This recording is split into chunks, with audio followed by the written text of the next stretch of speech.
10장 1절을 보면 노아의 아들 셈과 함과 야벳의 족보는 이러하니라, 이렇게 시작해요.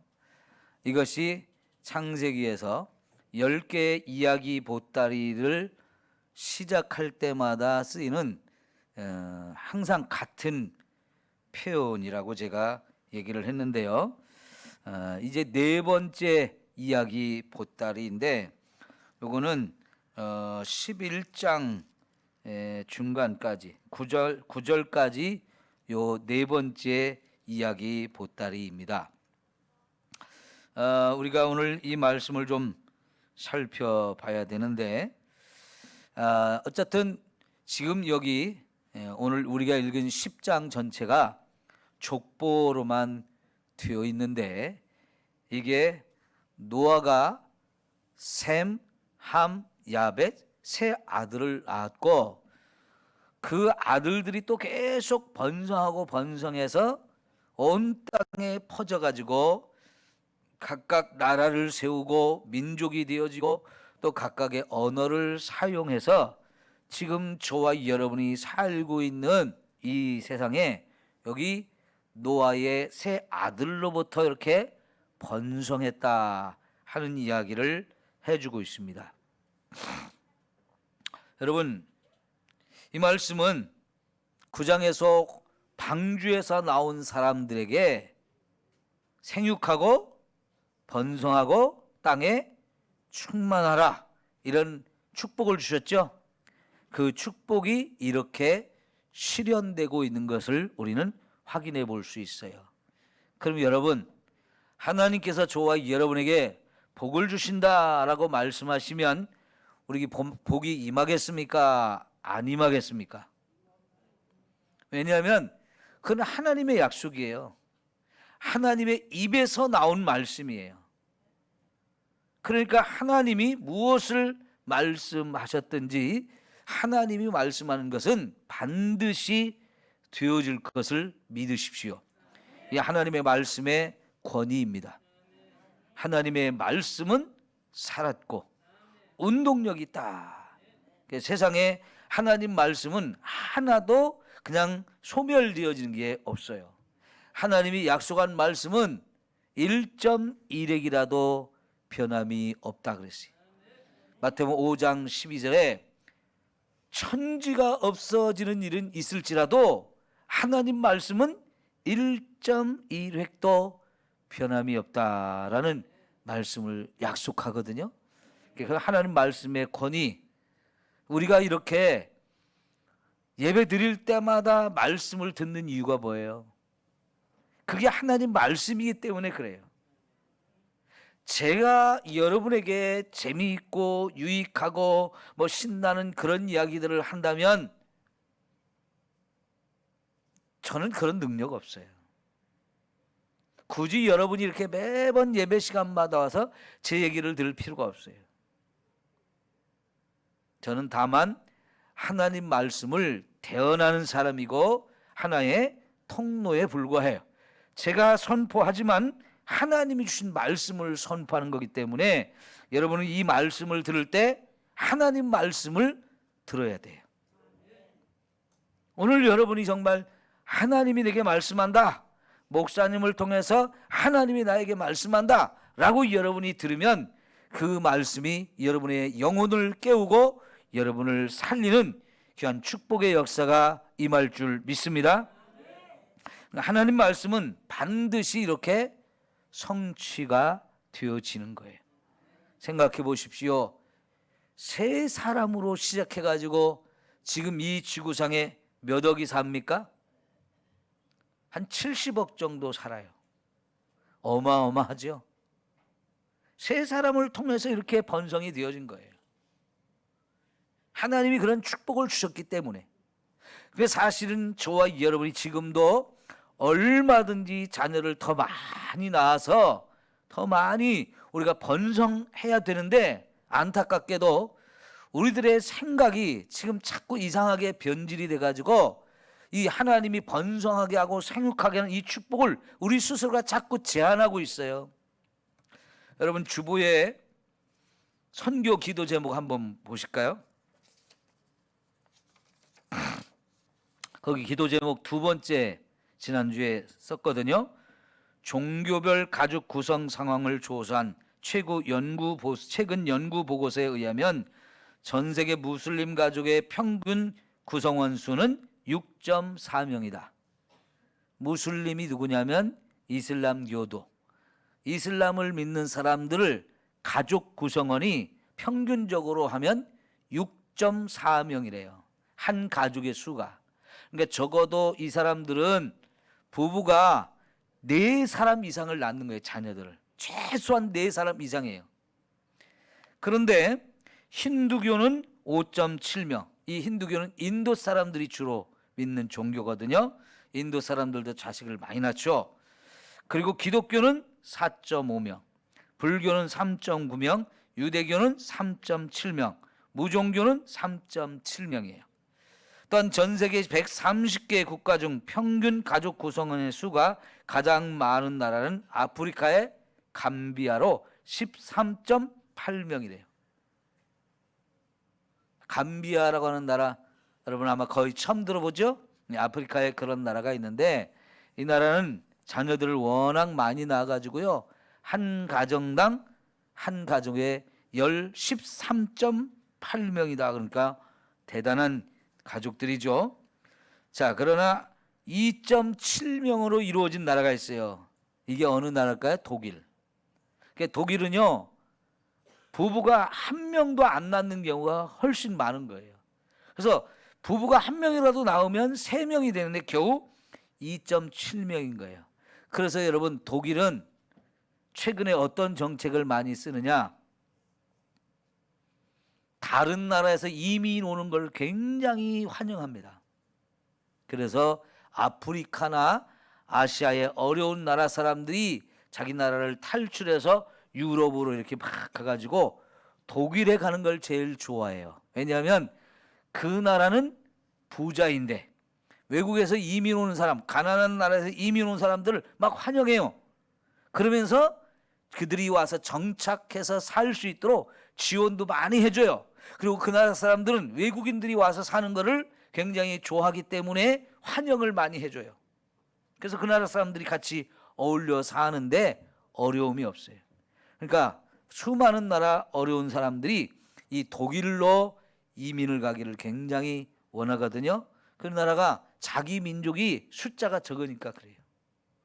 한 나라의 숫자가 점점 줄어들면 힘이 없어지거든요. 많은 어려움들이 생기거든요. 그래서 지금 독일은 그런 정책을 써요.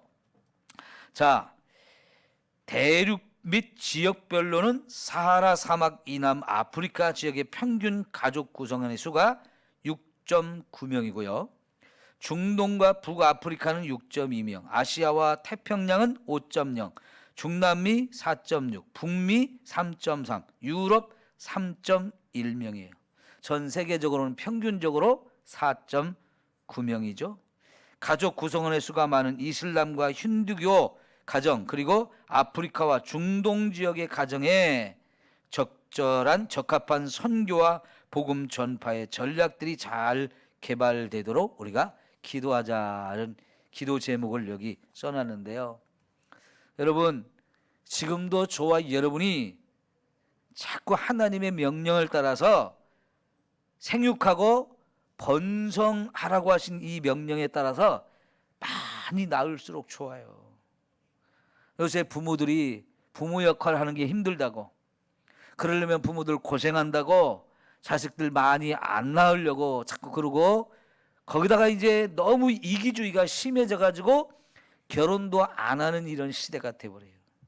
이거는 하나님의 명령을 우리 스스로가 거부하고 있고 그 하나님의 뜻을 우리가 이루어가는데 도구로 쓰임받는 걸 자꾸만 싫어하고 있는 거예요. 그런데 이거에 비해서 여러분 여기 이슬람 교도들이나 또 혹은 아프리카 사람들이 돈이 많아서 자식들을 많이 낳습니까? 안 그래요. 가난한 나라 사람들이 훨씬 자식을 많이 낳아요. 예? 물론 그래서 힘들고 어려운 과정도 겪기는 하지만은 우리 옛날에 같이 먹을 것 갖고 태어난다는 말을 했는데 사실은 그게 맞아요. 자기가 가지고 태어나는 게 아니고 하나님이 주시기 때문에 그래요. 여러분, 우리가 믿음을 갖고 사는 사람들은 무엇을 믿어야 되느냐? 아무것도 염려하지 말라고 하나님 하셨어요. 특별히 뭘 먹을까? 무엇을 입을까? 뭘 마실까? 염려하지 말라고 그랬어요. 특별히 여러분, 먹을 것 염려해가지고 자식을 못 낳는 거, 이거는 정말 하나님을 믿지 못하기 때문에 갖는 생각들이에요.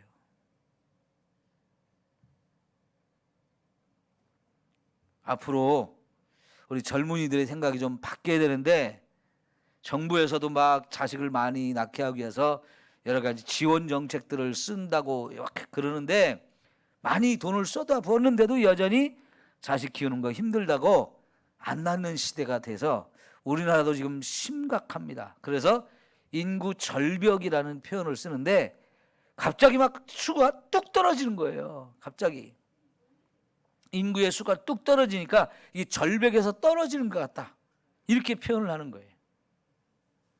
그러니까 이미 우리나라도 여러분, 노동력이 부족해서 다른 나라에서 많은 노동자들이 오잖아요.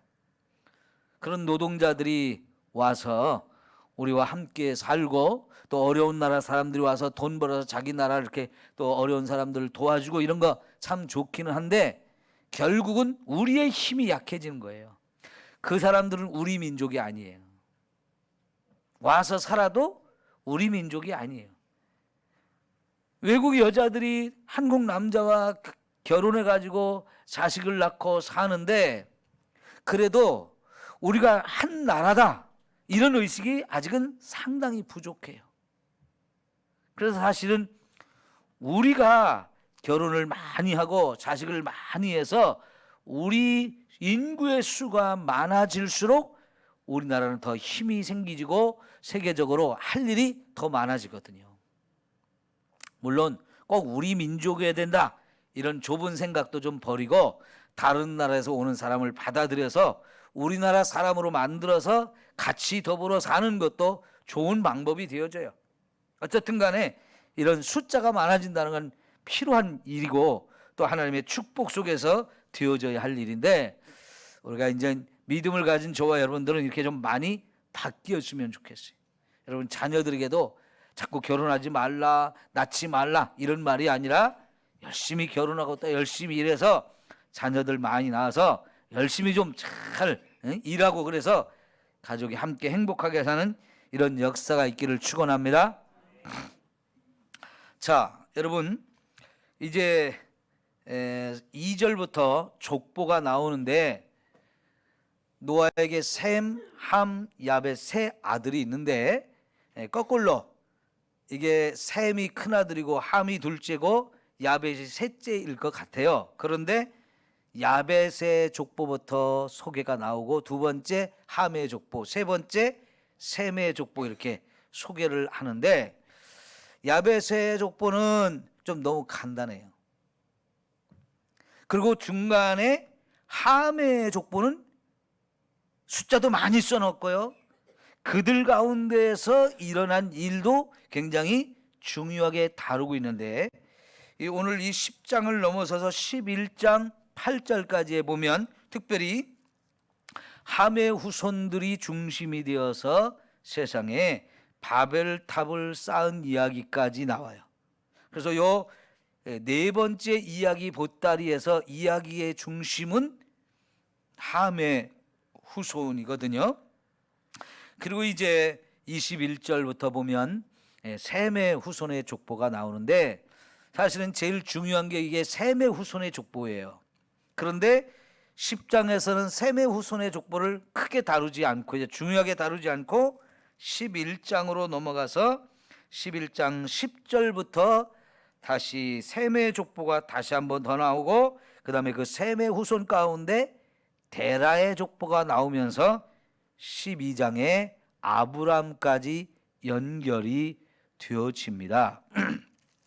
이렇게 흘러가는 이것을 좀 우리가 그 정도로 두고 10장의 이야기를 조금 더 이제 살펴보는데, 이 10장에 야벳의 족보, 또 함의 족보, 또 셈의 족보, 여기서 나오는 민족이 70개 민족이 여기 소개가 돼요. 70개 민족. 이 70개 민족이 지금 세상에 있는 전부는 아닙니다. 이후에도 수많은 민족들이 또 나누어져서 지금 이 세상에는 우리가 다 셀 수 없을 만큼의 민족이 살아요. 우리나라는 단일 민족 국가라고 하죠. 우리 단군의 후손이라고 하면서 이 하나의 민족으로만 이루어진 국가인데요. 세계에는 한 나라 안에도 수많은 민족들이 섞여 있는 나라들이 많아요. 그러다 보니까 우리나라 사람들은 우리 민족 외에 다른 민족들은 잘 알지도 못하고 다른 민족에 대해서는 어떤 좀 이질감이라든가 어떤 배타성 이런 것들을 좀 가지고 있거든요. 이런 우리가 가지고 있는 민족의 순수성은 참 좋은데 여기에 너무 다른 민족에 대해서 관심이 없거나 무시하거나 이런 생각은 좀 버리고요. 하나님 안에서 우리가 가져야 될 생각이 뭐냐? 지금 이 땅에 살고 있는 모든 나라, 모든 민족, 사실은 오늘 이 10장의 말씀을 보면 다 한 가족이라는 거예요. 한번 따라합시다. 세계는 한 가족이다. 세계는 한 가족이다. 여러분, 이게 중요한 얘기예요. 왜 우리가 이런 생각을 가져야 되느냐? 이제 예수님께서 저와 여러분에게 세계를 품게 하셨기 때문이에요. 여러분, 예수님께서 마태복음 28장에 18절부터 20절까지 모든 나라, 모든 백성에게 복음을 전해가지고 그들을 예수님의 제자로 삼고 그들을 하나님 말씀대로 살게 하라고 그랬어요. 예수님은요, 예수님의 제자들에게 주시는 사명이 그거예요. 이 세상의 모든 나라, 모든 민족이 다 우리의 전도 대상이 되어야 된다는 거예요. 그들에게 복음을 전하기 위해서 가야 된다는 거예요. 그들이 어디에 살든지, 비록 그들이 땅끝에 살고 있다면 그 땅끝까지라도 가서 복음을 듣지 못한 민족이 없게 그들에게 다 찾아가라는 거예요. 그래서 여러분, 선교사들, 선교에 관심 있는 분들은요, 전 세계에 알려지지 않은 민족까지 찾아가서 복음을 전하려고 정말 애를 써요. 이 땅에 주님이 오시려면 모든 민족에게 복음이 증거되어야 주님이 오신다고 그랬어요. 그러니까 이 세상에 어느 한 민족도 복음을 받지 못한 민족이 있다면 주님은 못 오시는 거예요. 주님이 빨리 오기를 기다리는 사람일수록 이 땅에 복음을 듣지 못한 민족이 있을까 하면서 그런 민족들을 찾아가서 복음을 전하려고 정말 애를 쓰고 있어요. 그들의 헌신, 그들의 수고가 있기 때문에 지금 이 세상 많은 나라, 많은 민족에게 복음이 증거되어지고 있어요. 그래서 예수 믿는 저와 여러분들은 세계는 다 뭐라고요? 한 가족이다. 분명히 이 노아의 세 아들로부터 이렇게 시작해서 현재 70억의 인구가 이 지구촌에 살고 있고, 지금은 그 70억의 사람들이 수많은 나라로 나누어져 있고 수많은 민족으로 나누어져 있고 그들 각각의 언어가 다르고 그들 각각의 피부가 다르고 어떤 문화가 다르고 어떤 전통이 다르고 수많은 것들이 달라져 있지만은 그럼에도 불구하고 우리는 다 한 가족이다, 한 혈통이다, 이걸 가져야 돼요.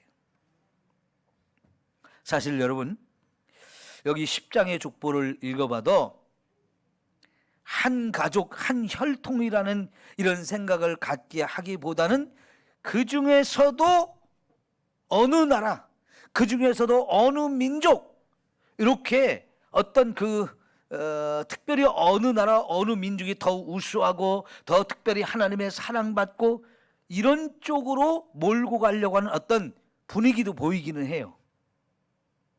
그런데 여러분, 하나님을 믿는 저와 여러분이라면 이제 그런 생각들을 버리고요, 진짜 전 세계가 하나님 안에서 다 한 가족이다, 이런 마음을 가져야 돼요. 자, 여러분, 우리 인간을 누가 만들었어요? 하나님이 만들었어요. 모든 사람은 다 하나님 만들었어요. 그러니까 하나님이 만든 피조물이기 때문에 요한복음 3장 16절에 뭐라고 그랬어요? 하나님이 세상을 사랑하셨다는 거예요. 거기 세상이라는 말이 사실은 세상에 살고 있는 모든 사람을 말하는 거예요. 그러니까 이 세상에 하나님이 사랑하지 않는 사람이 하나도 없어요. 그래서 하나님이 우리를 사랑한다는 증거로 우리를 죄에서 구원하고 저 천국으로 인도할 수 있는 분, 하나님의 아들을 보내주셨다는 거죠. 그게 이 세상에 있는 모든 사람을 사랑한다는 증거입니다. 지금은 저와 여러분에게 복음이 먼저 와서 이 세상에 있는 사람들 가운데서 먼저 예수를 믿고 그 예수님이 우리를 구원한다는 사실에 너무 감격하고 그 구원의 기쁨을 누리고 살고 있는데, 그런 저와 여러분에게 아직도 이 복음을 듣지 못한 사람들을 포기하고 그들에게 우리가 가서 복음을 전하라고 하나님이 사명을 주시면 자꾸 가라고 이렇게 하셔요. 그래서 여러분, 이 세상의 모든 나라 모든 민족이 우리가 전도해야 될 대상이고 복음을 전해야 될 대상이라는 사실을 생각하면서 우리는 지구촌에 있는 모든 사람이 다 한 가족이다, 하나님 안에서 하나가 되어야 될 사람이다, 이런 생각을 가져야 하는 것입니다. 근데 여러분, 현실적으로 보면 너무 강한 민족주의를 주장하는 사람들이 있어요. 여러분, 트럼프 대통령이 진짜 전 세계 욕을 먹는 게 하나 있어요. 뭘까요? 미국 중심의 통치를 하려고 하는 거예요. 미국 중심. 미국 이기주의가 너무 심한 대통령, 그런 나라로 만들어갔어요. 미국을 다시 영광스럽게 만든다, 그런 목표를 가지고 미국의 이익이 되는 쪽으로만 모든 정책을 펼치기 때문에 다른 나라에 참 어렵게 만들었어요. 여러분, 멕시코가 미국하고 국경을 같이 하고 있는데 멕시코에 어려운 사람들이 미국으로 막 이민을 막 몰래 도망가고 숨어 들어오고 이런 일을 많이 하다 보니까 그 멕시코 사람들이 와서 미국을 어지럽게 한다 가지고 멕시코 사람 못 오게 하기 위해서 뭘 했어요? 멕시코와 미국 사이에 장벽을 세워버렸죠. 5m 이상 되는 장벽을 세워버렸어요. 이야, 그거 왜 그래요? 멕시코 너희놈들 오지 말라는 거예요.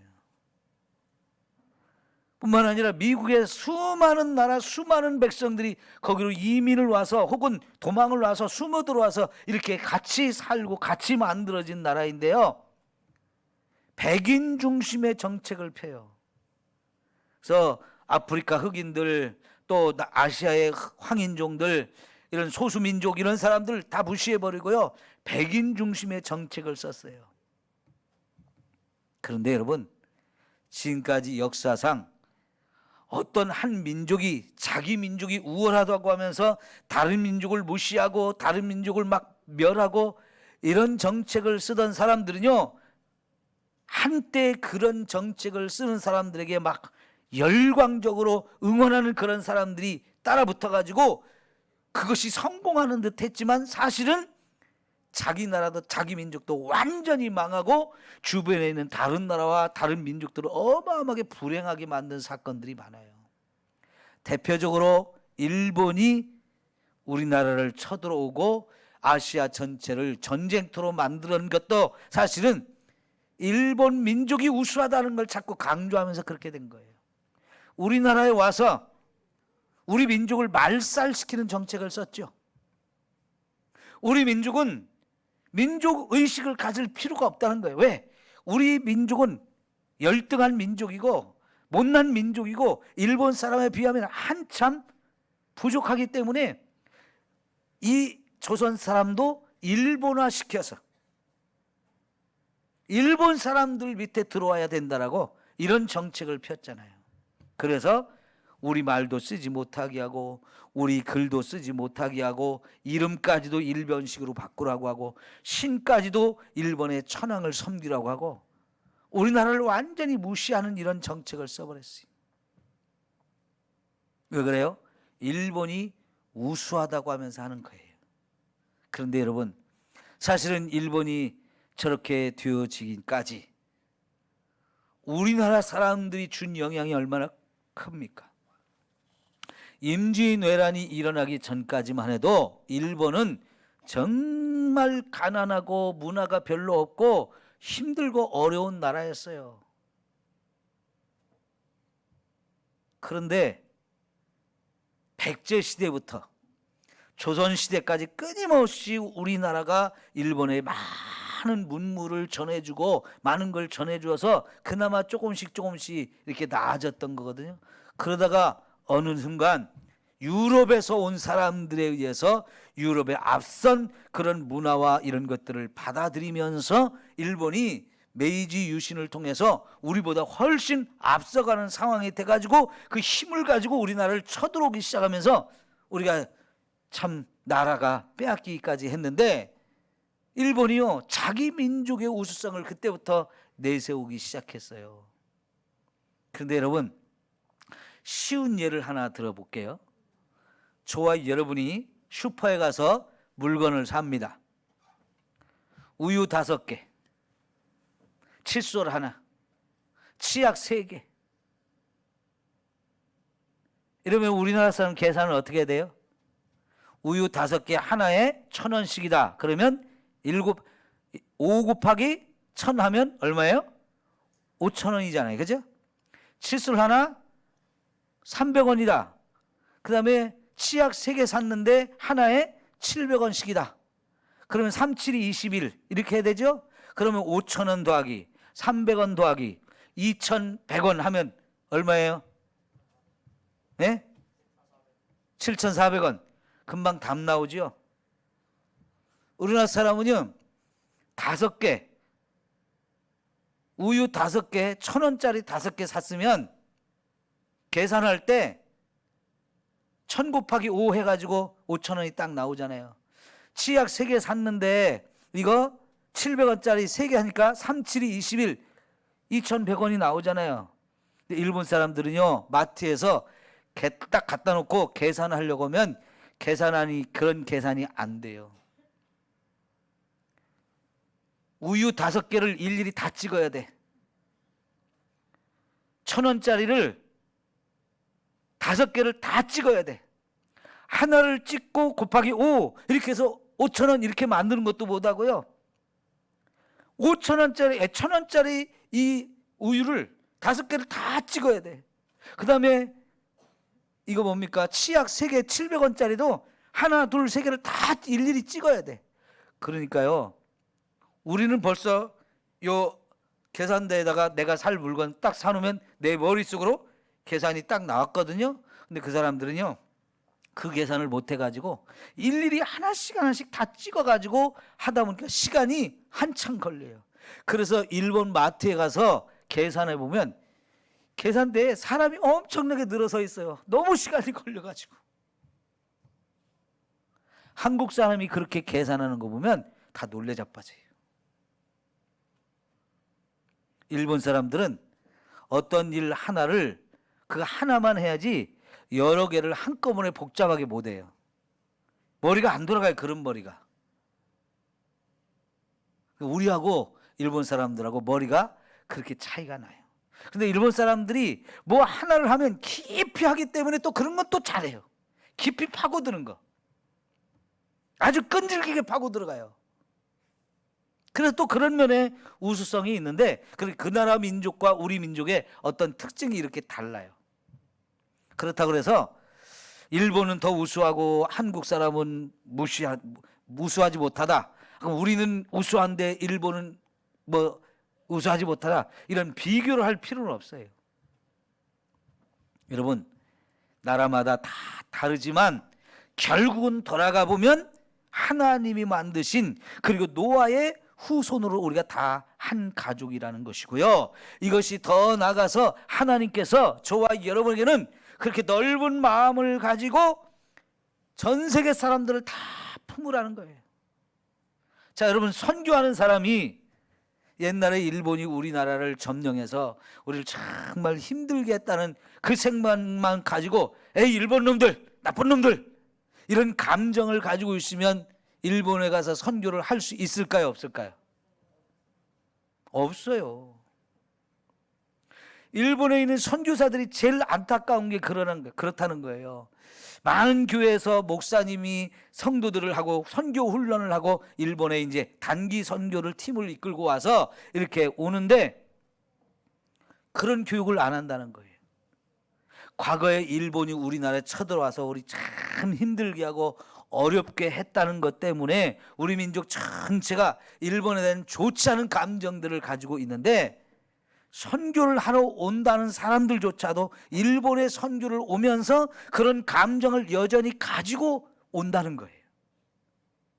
그럼 그래가지고 무슨 일본 선교를 하겠어요? 하나님 안에서 우리는요, 과거의 그런 일본의 잘못도 용서하면서, 그러면서 그들을 불쌍히 여기고 그들에게 복음을 전해서 그들을 변화시키려고 하는, 그들을 하나님 백성으로 만들려고 하는 이런 열정이 있어야 선교를 할 수 있는 거예요. 여러분, 북한이나 중국을 생각해 보면 우리 북한에도 중국에도 감정이 안 좋은 게 많아요. 그럼에도 불구하고 우리는 그들에게도 여전히 복음을 전해야 될 사명을 가진 사람들이고요. 복음을 전하려면 그들에 대한 어떤 미움이나 그들을 좀 열등하게 보는 이런 생각들을 가지고는 전혀 선교사의 사명을 감당할 수가 없는 거예요. 특별히 이렇게 복음을 땅끝까지 전해야 되는 이런 일을 감당해야 되는 저와 여러분은 전 세계 우리가 모르는, 처음 들어보는 그런 민족, 그런 나라라 할지라도 여러분 관심을 갖고 기도하면서 하나님 거기에 복음이 안전해졌다면 우리 교회가 전할 수 있게 해주세요. 그곳에 선교사가 없다면 선교사를 보내주세요. 우리가 좀 가서 도울 수 있다면 좀 도울 수 있게 해주세요. 이런 기도를 하면서 전도할 수 있는 길, 선교할 수 있는 길을 자꾸만 찾아서 해야 할 줄 믿습니다. 이거는 하나님을 믿는 저와 여러분에게는 너무너무 중요한 거예요. 나라마다 민족마다 다 차이가 있습니다. 그런데 그런 걸 다 극복하고 그걸 뛰어넘어서 세계가 한 가족이다 라고 하는 마음을 가지고 세계를 품고 위에서 기도하며 복음을 전하기 위해서 우리가 더욱 힘써야 되는 거지요.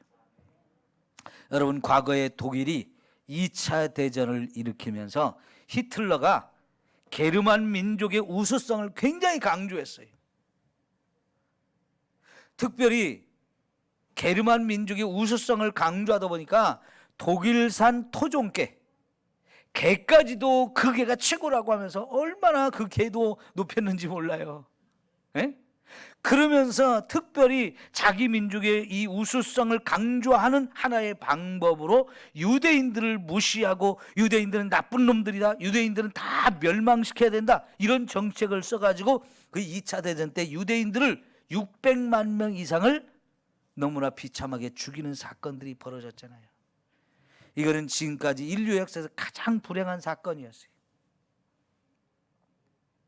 이게요, 자기 민족의 우수성을 강조하다 보니까 상대적으로 그런 어떤 민족을 미워하게 하면서 거기에다 막 자기들의 분노를 쏟아붓고 뭔가 자기들의 욕구, 불만을 쏟아붓는 그런 창구로 사용하면서 민족의 민족주의 이런 걸 막 앞세웠던 거예요. 여러분, 피부 색깔이 다르다고 무시하면 안 돼요. 언어가 다르다고 무시하면 안 돼요. 문화가 다르다고 무시하면 안 돼요. 세상의 그 어떤 것으로도 무시받아 마땅한 사람은 하나도 없어요. 왜? 우리는 다 누가 됐든지 간에 하나님의 형상을 따라 지음받은 사람들이기 때문이에요. 우리는 다 하나님의 형상을 하고 지음받은 사람들이에요.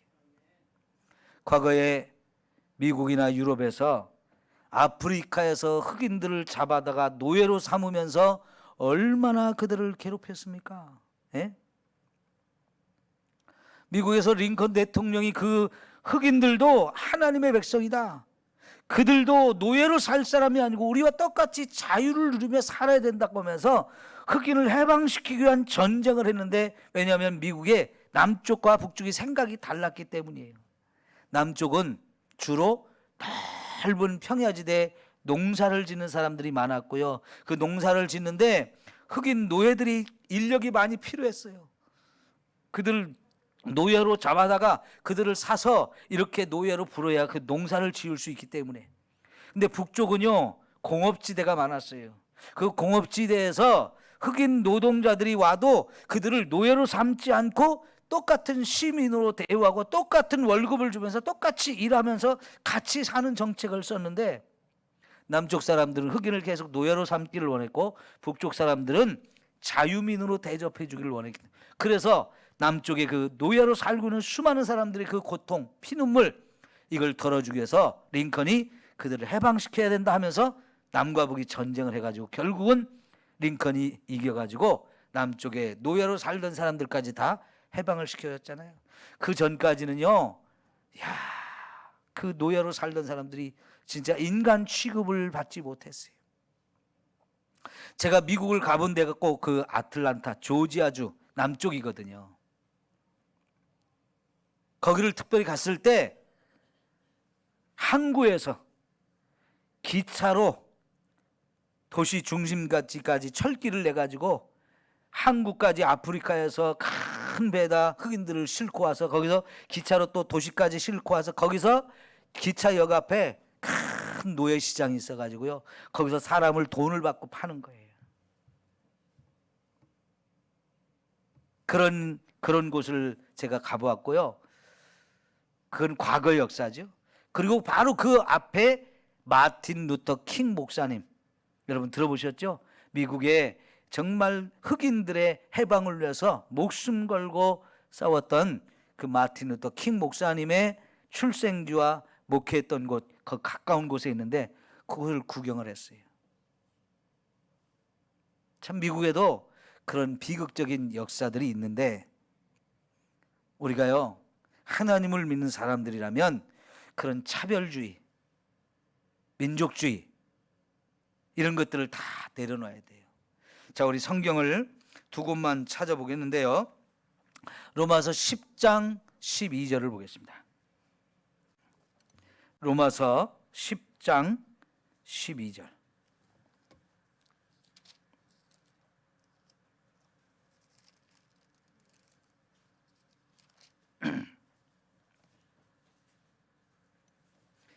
로마서 10장 12절 말씀. 자, 우리 한번 같이 보겠습니다. 유대인이나 헬라인이나 차별이 없음이라, 한 분이신 주께서 모든 사람의 주가 되사 그를 부른 모든 사람에게 부요하시도다. 누구든지 주의 이름을 부르는 자는 구원을 받으리라. 아멘. 자, 보십시오. 누구든지 주의 이름을 부르면 구원을 받는데, 그 사람이 유대인이든 그 사람이 헬라인이든 상관없다는 거예요. 유대인들 입장에서는 자기들이 세상에서 유일하게 선택받은 민족이고 다른 민족들은 다 하나님 버림받은 사람들이라고 하면서 얼마나 무시했는지 몰라요. 이게 유대인들이 정말 잘못된 거예요. 그런데 지금 바울은 같은 유대인으로서요, 이방인에게 복음을 전하는 사명을 받아가지고 이방인 구원을 위해서 열심히 노력했어요. 물론 그렇다고 해서 바울이 자기 민족 미워했느냐? 아니에요. 그렇게 이방인을 더 열심히 전도하려고 했던 그 이유 중에 하나가 뭐냐면, 이방인들이 예수 믿고 구원받는 걸 보면서 자기 민족이 시기해서라도 예수를 믿었으면 좋겠다. 그렇게 되기를 바라는 마음으로, 그러니까 자기 민족도 예수를 믿어야 되기 때문에 그거를 위해서 먼저 이방인에게 복음을 더 열심히 전하려고 했어요. 그런 사도 바울의 입을 통해 하나님이 하신 말씀, 유대인이나 헬라인이나 차별이 있다 없다? 없다는 거예요. 차별이 없다는 거예요. 한 분 예수님께서 모든 사람의 주가 되신다는 거예요. 예수님은 한 분이지만 그 한 분이 모든 사람의 주가 되시는데, 유대인의 주도 되시고 헬라인도 주도 되시고, 여기서 헬라인이라는 말은 유대인 이외의 모든 이방인을 뜻하는 의미가 있어요. 이 세상의 모든 사람의 주가 되시는 분은 오직 예수님 한 분. 그래서 더 쉬운 말로 누구든지, 그 사람이 이방인이든 그 사람이 유대인이든 할 것 없이 누구든지 예수를 믿으면 구원을 받는다. 얼마나 귀한 말씀이에요. 자, 조금 더 뒤로 가서 갈라디아 3장이에요. 3장 8절. 갈라디아서 3장 8절.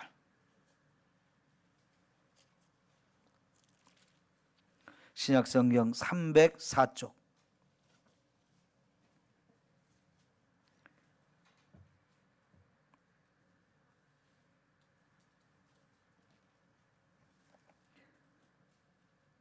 아, 3장 28절에 28절. 3장 28절. 시작. 너희는 유대인이나 헬라인이나 종이나 자유인이나 남자나 여자나 다 그리스도 예수 안에서 하나이니라. 너희가 그리스도의 것이면 곧 아브라함의 자손이요 약속대로 유업을 이을 자니라. 자, 보십시오. 너희가 유대인이 됐든 헬라인이 됐든, 전에 종으로, 아니 지금도 종으로 살고 있는 사람이든 아니면 자유를 누리며 살고 있는 사람이든, 그 사람이 남자이든 여자든 상관없이 그리스도 예수 안에서 우리는 다 하나다 하는 거예요. 그리스도 예수 안에 있는데 남자와 여자가 다를 게 없고요. 차별하지 않는다는 거예요. 유대인이라고 헬라인이라고 차별하는 것도 아니고요. 종이나 주인이라고 차별하지 않는다는 거예요. 우리 모두는 다 예수 안에서 하나이고 다 예수 그리스도의 것이고, 그래서 함께 아브라함의 복을 이어받을 수 있는 사람. 원래 아브라함의 복은 아브라함의 후손만 받는 것으로 알았어요. 그런데 하나님께서 예수님을 통해서 이 아브라함의 복을 유대인만, 아브라함의 육신의 후손만 받는 게 아니고 이 세상 모든 나라, 모든 민족이 다 함께 받을 수 있게 해주셨다는 거지요. 여러분, 우리의 금년에 이제 실천사항이 너희는 땅끝까지 다니며 모든 민족에게 복음을 전파하라. 예, 온 천하에 다니며 만민에게 복음을 전파하라. 이게 우리의 중요한 이제 과제가 되었는데요. 이제 정말 세상의 모든 나라에서 관심을 가지시고요. 우리나라만이 아니고 온 세상에 복음을 전하기 위해서 함께 마음과 뜻을 모으는 저와 여러분이 되기를 축원합니다. 예, 기도합시다.